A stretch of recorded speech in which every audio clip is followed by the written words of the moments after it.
पांचभौतिक वास्तु के विषय में जब भी हम किसी घर का परीक्षण करते हैं तो हम चार बातों का वहाँ परीक्षण करते हैं। DEEP, direction, elements, energy and proportion, जिसमें से हमने डायरेक्शन के बारे में देखा था और अब हम एलिमेंट्स के बारे में देख रहे हैं। पिछले दो वीडियोस में हमने एलिमेंट्स के नाम जाने थे और उनके जो प्रभाव होते हैं उनके बारे में हमने बात की थी। साथ ही हमने देखा था कि जो एलिमेंट्स है ये एक दूसरे के साथ कैसे इंटरैक्ट करते हैं, कैसे एक दूसरे को क्रिएट करते हैं, कैसे एक दूसरे को कंट्रोल करते हैं या डिस्ट्रॉय करते हैं। अगर आपने उन वीडियोस को नहीं देखा है तो आप आई बटन पर क्लिक करके उन वीडियोस को देख सकते हैं। नीचे डिस्क्रिप्शन में मैंने उन वीडियोस की लिंक दी हुई है, उस लिंक की मदद से आप उन वीडियोस को एक्सेस कर सकते हैं। आप सभी से रिकमेंड करूंगा कि आप इस सीरीज़ को पहले लेक्चर से ज़रूर देखें ताकि आप किसी भी कंसेप्ट को, किसी भी जानकारी को मिस ना करें। तो नीचे जो मैंने लिंक दी हुई है पुराने वीडियोस की, उनकी मदद से आप इस सीरीज़ के पहले लेक्चर से लेके तो इस लेक्चर तक सभी के सभी लेक्चर्स आप देख सकते हैं, तो उन्हें ज़रूर देखिएगा। आज इस वीडियो में हम बात करेंगे वास्तु के 5 एलिमेंट्स, उनकी दिशाएँ और उनके रंगों के बारे में। मैं वास्तु विशारद रेकी ग्रैंड मास्टर डॉक्टर अनुपम ढवले आप सभी का इस पांचभौतिक वास्तु सीरीज़ में स्वागत करता हूं। आज का हमारा विषय है वास्तु के 5 एलिमेंट्स, उनकी दिशाएं और उनके रंग।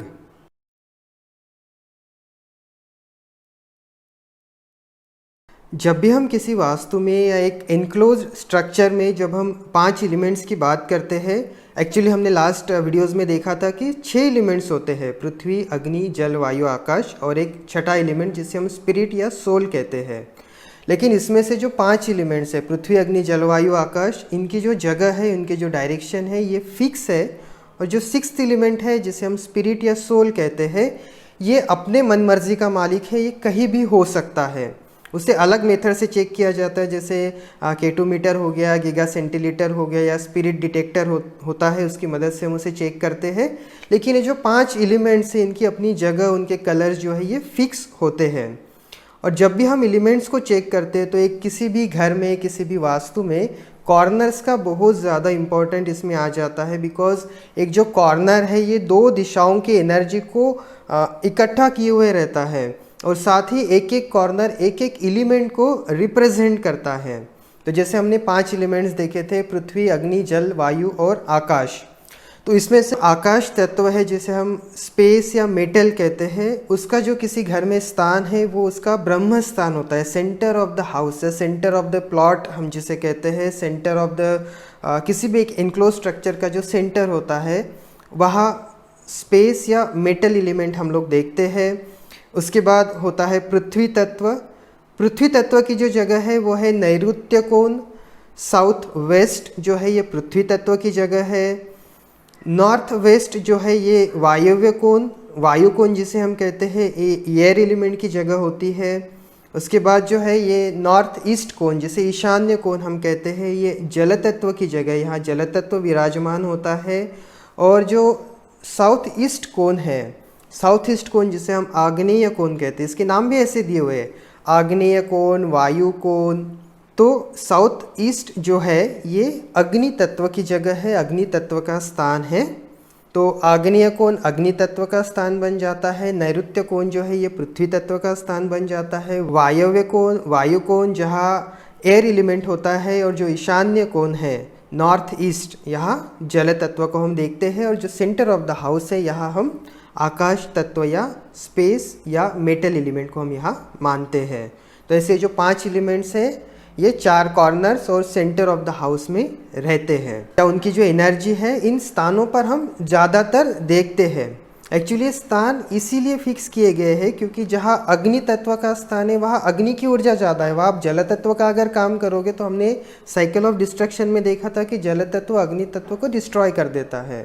तो अगर आप अग्नि के स्थान में जल की अगर जल तत्व से रिलेटेड अगर कोई चीज़ आप अगर वहाँ रख देते हैं तो वो अग्नि तत्व को घर के डिस्ट्रॉय कर देगी। इसलिए इन स्थानों का, उनकी ऊर्जाओं का महत्व हो जाता है कि अग्नि के स्थान में अग्नि का ही काम होना चाहिए, जहाँ पृथ्वी तत्व है पृथ्वी का ही काम होना चाहिए, वायु की जगह पे वायु का ही काम होना चाहिए। ऐसा ना हो कि वायु की जगह पे आपने मेटल या आकाश तत्व को ला के खड़ा कर दिया या आकाश तत्व से रिलेटेड कोई चीज़ों को आपने वहाँ रख दिया और जिसके कारण वायु तत्व जो है वो डिस्ट्रॉय हो रहा है। अगर वो वायु तत्व वहाँ का डिस्ट्रॉय होगा तो उसकी एनर्जी डिस्ट्रॉय होगी और वो पूरे वास्तु के ऊपर उसका प्रभाव डालना शुरू कर देगी। इसलिए जिस जगह पे जिस एलिमेंट की एनर्जी है उस एलिमेंट का काम उस जगह पे होना चाहिए। तो एक बेसिक सा नियम हम लोग यहाँ देखते हैं कि जो कॉर्नर में जो तत्व रहता है उसका काम वहाँ होना चाहिए। इसके बाद आता है इन एलिमेंट्स के कलर के बारे में। कलर्स का इम्पोर्टेंस ये होता है कि जब भी हम किसी घर को चेक करते हैं, किसी घर को हम देखते हैं, तो मान लीजिए किसी जगह पे कोई तत्व की अगर कमी है तो उस कलर की मदद से उस तत्व को हम लोग बढ़ा सकते हैं। या फिर जैसे हमने cycle of creation, cycle of destruction, cycle of control के बारे में देखा था कि कोई एक तत्व है जो दूसरे तत्व को कंट्रोल करता है, दूसरे तत्व को डिस्ट्रॉय करता है। तो उन तत्वों के जो कलर्स है, उन एलिमेंट्स के जो कलर्स है, उनकी मदद से हम वहाँ अगर किसी एलिमेंट की एनर्जी है तो उस एनर्जी को हम डिस्ट्रॉय कर सकते हैं, उस एनर्जी को हम लोग कंट्रोल कर सकते हैं या उसकी एनर्जी को हम लोग एनहांस कर सकते हैं। तो जैसे कि ये 5 एलिमेंट्स है, उन 5 एलिमेंट्स के 5 कलर जो है ये फिक्स है। जैसे आकाश तत्व या स्पेस या जिसे हम मेटल कहते हैं, इसके 2 कलर्स है, एक है वाइट और एक है ग्रे। जैसे जो आकाश का मूल कलर है ये वाइट कलर होता है, और जो सेकंड है जैसे मेटल अगर हम लोग मानते हैं उसको मेटल भी बोला जाता है, तो मेटल का जो कलर है वो मोस्टली ग्रेइश कलर हम लोग उसमें मानते हैं। तो ग्रे या वाइट जो है ये आकाश तत्व का कलर हो जाता है। उसके बाद पृथ्वी तत्व का जो कलर है ये बन जाता है येलो कलर। उसके बाद जो एयर या वुड है, जैसे पेड़ पौधे हमें ग्रीन कलर के मिलते हैं, तो एयर या वुड ये जो है इसका जो कलर है ये ग्रीन कलर हम लोग मानते हैं। एयर एलिमेंट का जो कलर है ये ग्रीन होता है। फायर का कलर है रेड या ऑरेंज। मोस्टली जो फायर होती है ये रेड या ऑरेंज कलर की होती है, तो फायर का जो कलर है ये रेड या ऑरेंज कलर बन जाता है। और जल का कलर सभी को पता है ये ब्लू कलर होता है, तो ब्लू कलर के जो शेड्स है ये जल तत्व को रिप्रेजेंट करते हैं। तो पृथ्वी, अग्नि, जल, वायु, आकाश, ये 5 एलिमेंट्स के 5 कलर्स। इन कलर्स की मदद से हम एलिमेंट्स को कंट्रोल कर सकते हैं, उन्हें क्रिएट कर सकते हैं, उनकी एनर्जी को बढ़ा सकते हैं, उसको कंट्रोल कर सकते हैं, उसको डिस्ट्रॉय कर सकते हैं।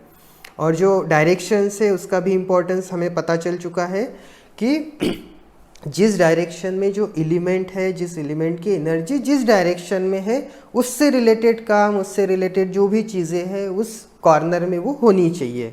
इतना सा ये एलिमेंट्स, उनके डायरेक्शन और उनके कलर्स का इम्पोर्टेंस है। हमारे नेक्स्ट लेक्चर में हम उन 5 एलिमेंट्स के एनर्जी के बारे में बात करेंगे कि एक एक एलिमेंट की एनर्जी कैसे होती है, ये वास्तु के ऊपर कैसे प्रभाव डालती है, जो जगह पे जिस एलिमेंट की एनर्जी है वहाँ हमने क्या करना चाहिए, क्या नहीं करना चाहिए, इन सभी के बारे में हम आने वाले लेक्चर्स में देखेंगे। तो अगर आप इस पूरी सीरीज़ को देखना चाहते हैं तो मेरे चैनल को सब्सक्राइब करना ना भूलें। अगर आपकी इस वीडियो के बारे में, इस वीडियो में दी गई जानकारी के बारे में अगर आपके कुछ क्वेश्चंस है, आपके कुछ सवाल है, तो आप नीचे कमेंट कर सकते हैं या मुझे कॉल कर सकते हैं, आप मुझे मैसेज कर सकते हैं। इस वीडियो के आखिरी में मेरा कॉन्टैक्ट नंबर मैंने दिया हुआ है, उसकी मदद से आप मुझे संपर्क कर सकते हैं। अगर आपके घर में भी कोई वास्तु से संबंधित परेशानियाँ हैं जिसका समाधान आप चाहते हैं तो आप मुझे संपर्क कर सकते हैं। अगर आपको वीडियो अच्छा लगा, ये सीरीज़ अच्छी लगी, तो मेरे वीडियो को लाइक शेयर ज़रूर कीजिए, मेरे चैनल को सब्सक्राइब कीजिए और ज़्यादा से ज़्यादा लोगों तक इसे ज़रूर पहुंचाएं। धन्यवाद।